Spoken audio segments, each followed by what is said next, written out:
Iglesia, rogad al dueño de la mies que envíe obreros a su mies. Amada Iglesia, en esta linda y maravillosa mañana de culto misionero, donde a Dios gracias por el SEBAC, que es el seminario de las asambleas de Dios aquí en Quito, Ecuador. Damos la gloria a Dios en esta linda mañana, porque como alumnos, aquí hay una representación, somos la extensión del seminario bíblico de las asambleas de Dios, que hoy, delante de Dios, la iglesia, tenemos este lindo tiempo de culto misionero. ¿Cuántos alaban a Dios esta mañana? Bendígale con un aplauso. Mis hermanos, yo quiero que hoy podamos decir qué bandera cada uno lleva y pueda leer qué bandera lleva. El país de Nepal. Nepal. Vamos así. El país de Turquía. Turquía. Tailandia. Tailandia. Líbano, El Líbano. Corea del Norte. Corea del Norte. Afganistán, Afganistán. Vietnam, Vietnam. Sudán, Sudán. Qatar, Qatar. Corea del Sur. Corea del Sur. Dubái, Dubái. Portugal. Portugal. Siria. Siria. ¿Cuántos creen que hay salvación para ellos? Bendiga a Cristo con un aplauso. Cristo, tú eres el Dios de la ventana 1040.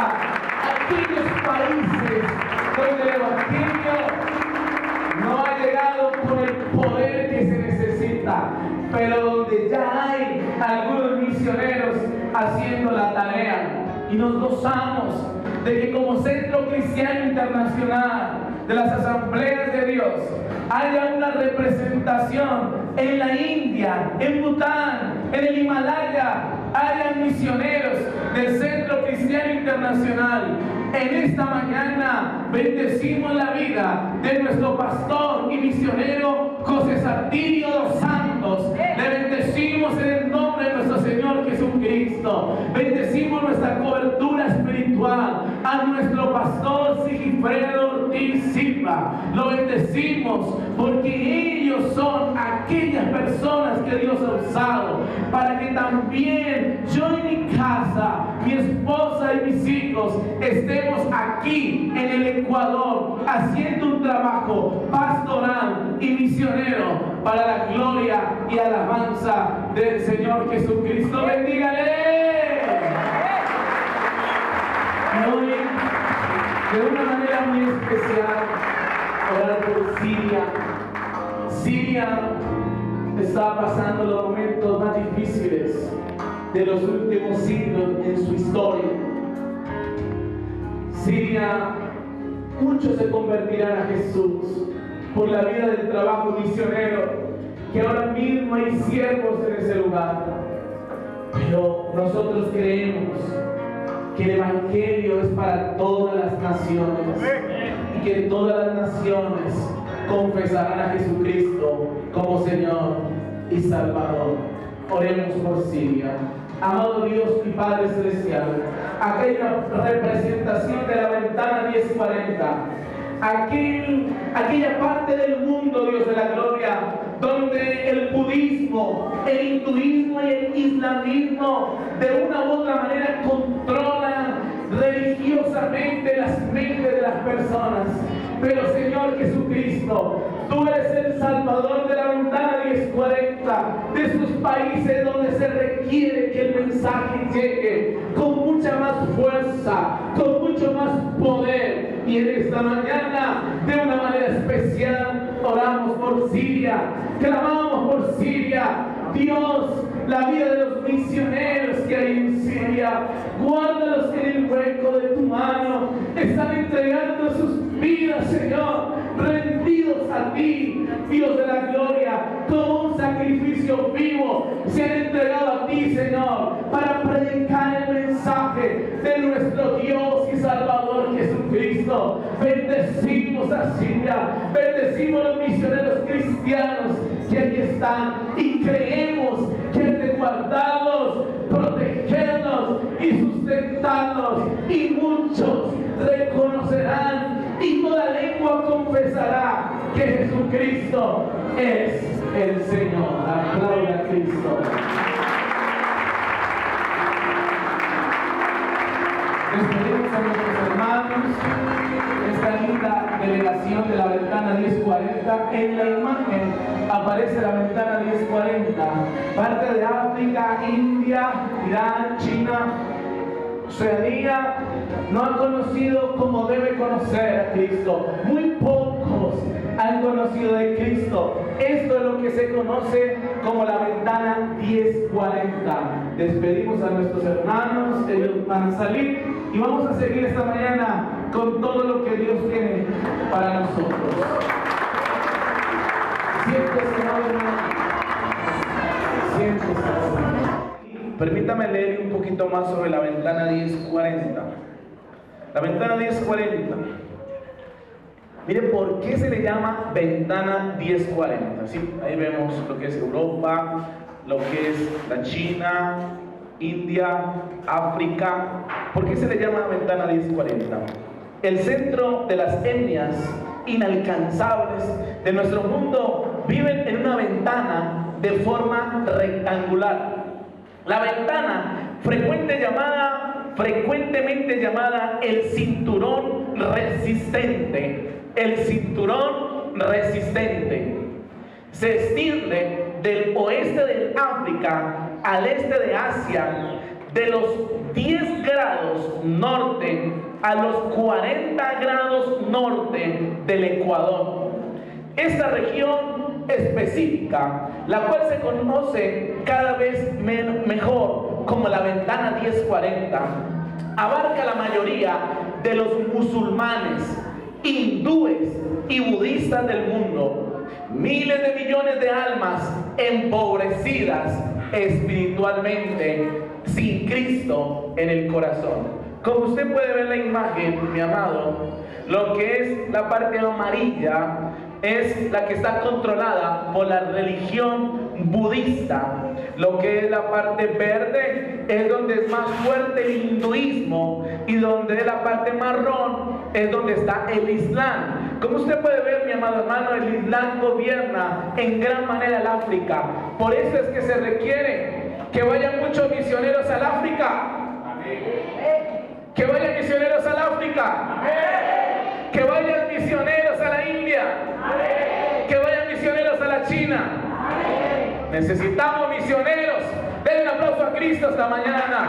Que se levanten misioneros de la iglesia cristiana metanoia, que vayan a la África, a la India y a China, para que podamos llevar el evangelio de nuestro Señor Jesucristo. Dice la palabra de Dios: y este evangelio del reino será predicado a todas las naciones, y entonces vendrá el fin.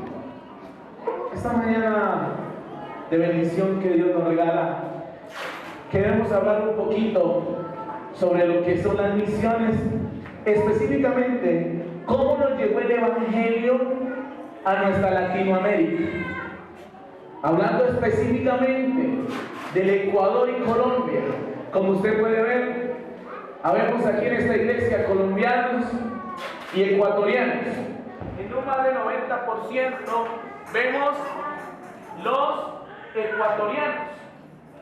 Y la bendición que Dios nos ha dado de que como familia colombiana podamos ministrar esta iglesia.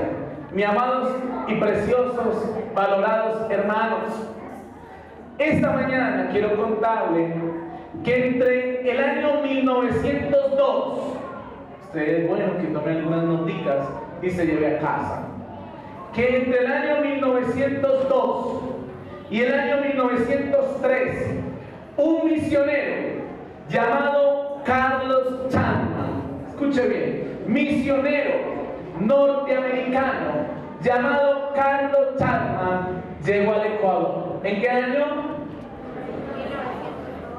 Entre 1902 y 1903 aproximadamente según los registros. ¿Eso hace cuántos años? Más o menos 115 años. Llegó el Evangelio de nuestro Señor Jesucristo a su amada República del Ecuador. ¿Cuántos se alegran de eso? Si Carlos Chapman, primer misionero norteamericano en llegar hasta tierras ecuatorianas, no hubiese llegado con el Evangelio, cada vez la religiosidad hubiese invadido más nuestras vidas. Un día como hoy, cuando los religiosos hacen sus procesiones, un día como hoy, cuando muchos todavía tienen el velo de religiosidad sobre ellos, un día como hoy, usted y yo podemos declarar y confesar que la venda de oscuridad, que la venda de religiosidad ha caído de nuestras vidas y la luz del Evangelio de Cristo ahora está en nuestros corazones. ¿Ya se alegra? Den un aplauso a Jesús. Amados hermanos, yo me siento como el apóstol Pablo cuando llegó a Atenas. ¿En qué sentido me siento así? No pretendo compararme con el apóstol. Solamente esta mañana decirle que me siento enardecido cuando el mundo celebra un carnaval. Y después de un carnaval, después de drogas, alcohol, inmoralidad sexual, peleas y contiendas, después de eso, pasados 3 días, los religiosos empiezan sus 40 días, llamadas Cuaresma, para llegar a un tiempo llamado Semana Santa, que para ellos empieza hoy. Después de haberse revolcado en el fango, después de haber participado en el adulterio, en la fornicación, ¿cómo asumen una actitud de religiosidad? Pero nosotros hoy podemos decir que Cristo reina para nosotros en nuestros corazones los 365 días del año y hasta que Cristo venga. Maranata, Cristo viene. Amada iglesia, era el año 1902, 1903 aproximadamente, cuando se levantaron 2 hombres de Dios, no solamente Carlos Chapman, sino también Juan Fun. Tenga ese nombre en su corazón toda la vida. ¿Sabe por qué?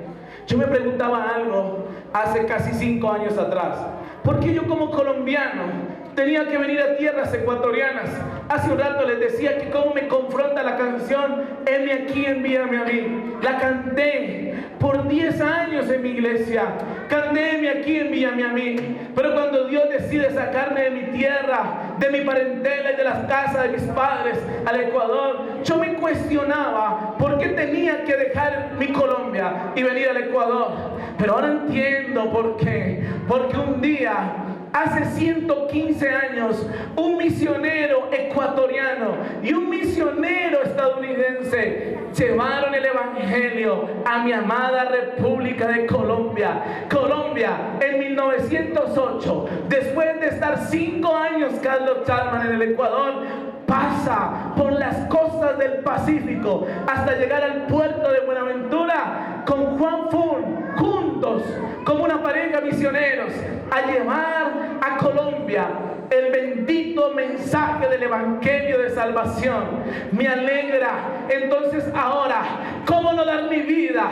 ¿Cómo no dar mi salud, mis fuerzas para esta república que un día también entregó a uno de sus hombres para mi amada Colombia? Ahora, ¿cómo no venir y predicar aquí el Evangelio si un día sembraron en Colombia? Hoy puedo estar aquí. Cuando leí el libro La llama que nunca se apaga, que cuenta la historia de la Unión Misionera en Colombia y cómo pasa el Evangelio de Ecuador a Colombia, yo decía, con razón, con razón, con razón, ha sido el tiempo de venir al Ecuador, porque un día el Ecuador también sembró uno de sus hombres, y cuántos más no lo sabemos, pero ahora ha llegado el tiempo, pasado un siglo y cuarto, No, es tiempo de venir a esta nación, a sembrar la palabra de Dios y a traer un poderoso avivamiento a esta nación, a movernos en el poder del Espíritu y a ver las cosas grandes que Dios hará en estos últimos tiempos, porque en los postreros tiempos el Señor derramará de su Espíritu sobre toda carne. Nosotros esta mañana, como extensión, porque en la iglesia hay una extensión del seminario de las asambleas de Dios, después de haber recibido y ser enseñados por una misionera del CEBAR, para que podamos entender un poco más de misiones, recibimos la materia, la asignatura de misiología, y ella nos dejó esta tarea, linda tarea, de hacer un culto misionero. Y en esos días estaba leyendo el libro de la llama que nunca se apaga, que algunos hermanos de la iglesia ya están leyendo, contando allí la historia de cómo fue ese momento en 1908 en Colombia recibir el mensaje. Cuánto sufrimiento, cuánta entrega, cuánta dedicación, cuánto sacrificio para que se pudiera hacer en Colombia